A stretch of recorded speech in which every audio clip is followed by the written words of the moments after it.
America is being stripped of its biblical heritage and God-inspired foundations.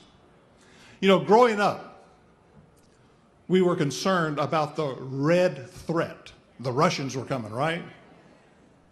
And I remember up in western North Carolina, I went to a grammar school and they had civil defense food packed in there, in the basement.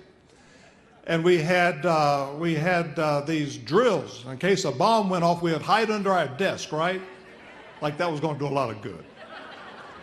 But we were ready, all right? We were ready.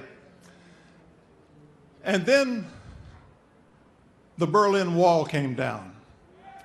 And then the red threat kind of just evaporated. It was no longer there. And we all took this big sigh of relief. And then secularism came.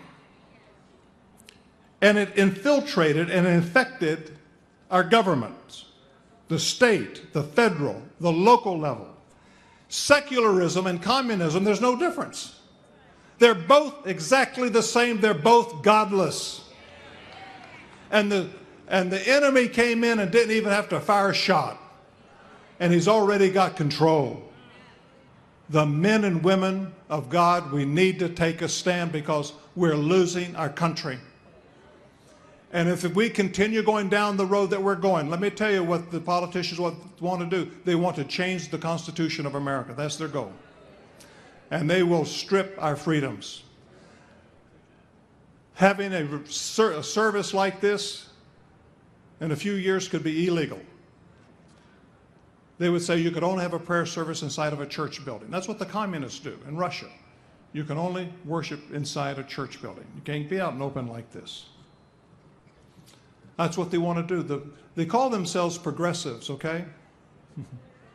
That's a nice word, isn't it? Anybody who calls themselves a progressive, you better be careful. Your vote counts. America needs the Christian vote.